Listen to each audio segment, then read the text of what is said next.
Hello and welcome. Today I'd like to talk about this graphics adapter. It is a model KP800/16 VGA and is made by Morse. This graphics adapter were made in the end of 80s and are from the time where EGA and CGA were still widely used and VGA was just rising.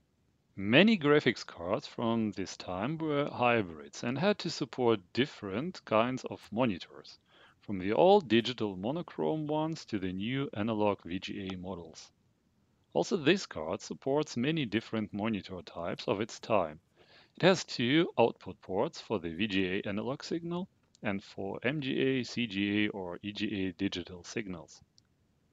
The type of monitor can be set up using these 8 switches. Beside these switches, there are also some jumpers on this adapter. So to know what I'm doing, I printed the manual, which explains all the settings, supported video modes, and monitors in details. I really like how this graphics card looks, and I'd be glad to have such a versatile model in my collection. However, the problem with this one is that it doesn't work. Let me show what happens when I turn on the machine. 1 long and 8 short beeps means no graphics adapter found. Staring at the card and measuring some voltages didn't uncover anything suspicious. Everything looked good. So I decided to check some socketed ICs first. The EPROMs seemed to be okay. I read out the VGA BIOS chips and saved the images in my collection. Next were the memory chips.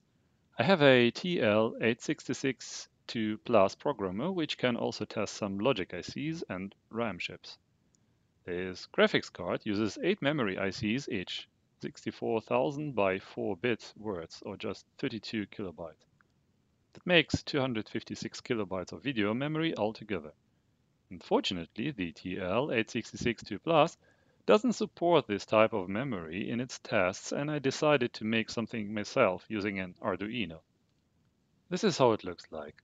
I will not go into detail now in this video, but maybe I will do a separate one just about this topic. However, what I can say is that it was quite interesting, but not as simple as I thought.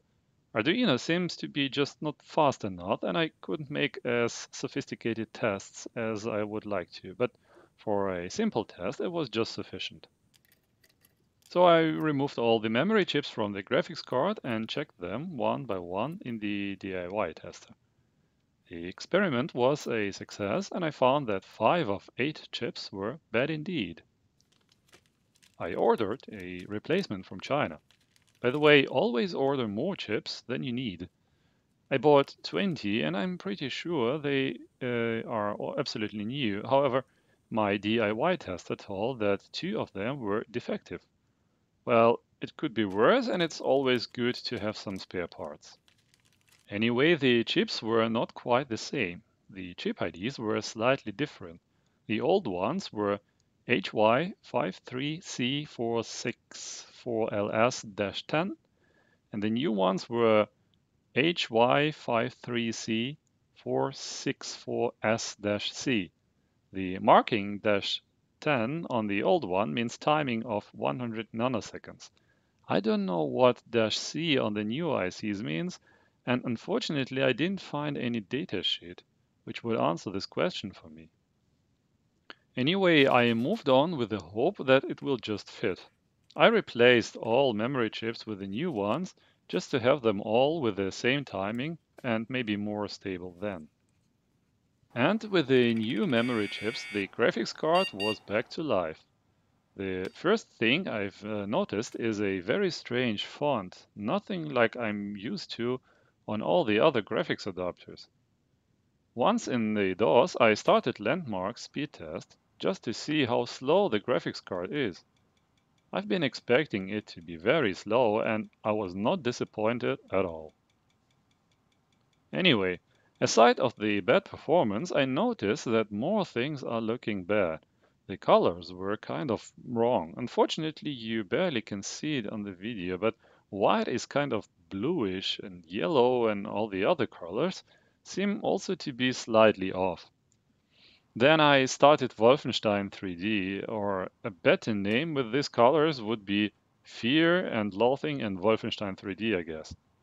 Everything looked like an ugly trip on drugs, so there was still something wrong going on with this graphics card. In the past, I had already similar problems with another graphics cards, and the reason was a faulty RAM deck. The digital to analog converter, which is responsible for the analog RGB output. Fortunately, I have had some spare RAM deck ICs in my workshop. There are many different manufacturers of these chips, but they all are more or less clones of the IBM's Inmos G171 RAM deck and usually have numbers like 467 on it. Before looking somewhere else, I decided just to replace the RAM deck chip and see if the output gets better. Back into DOS again, I started Landmark speed test. The colors now looked right. It looked quite promising and I fired up Wolfenstein 3D. The problem seemed to be solved. All colors look now as they should. So the RAM deck seems to be defective indeed. To verify my assumption, I put the suspicious RAM deck IC into another graphics card. And here you see I'm getting the same issues, the colors are all broken. Okay, the card seems to be fully working again. Unfortunately, I can't test the EGA, CGA output now, but with VGA I'm quite happy. Now let's see if we can do something about this card's performance. Take a look at this Ecumos AVGA2 VGA card. The company Ecumos was bought by Cirrus Logic, and the Ecumos AVGA2 became very popular under the name CL-GD5402. This is quite fast ISA VGA card with very good compatibility. I think it's too underrated in the retro community and deserves a lot more attention. Anyway, our KP800 hybrid graphics card is a grandfather of this Ecumos AVGA2 if you want so. This card has a jumper and can work in so-called zero wait state mode, which tells the machine not to wait for the synchronization and can dramatically improve the performance of the graphics card. Let's take a look at the performance of the Ecumos AVGA2 without zero wait state mode. In landmark speed test, we are getting about 2,151 points. If you compare it to the KP800, there we are getting only 735 points. As you see, Ecumos AVGA2 literally destroys the KP800 and outperforms it by factor 3. Now, if I activate the zero wait state mode, it goes even over 3,000 points and is about 5 times faster than the KP800. These are quite poor results for our KP800, but we should not forget that performance is not the point of this graphics adapter. It's more about the versatility and compatibility. However, after a closer look, I found this optional jumper JP4 on the PCB.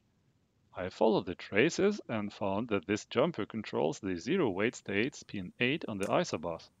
So I decided to add a jumper here and see if something changes.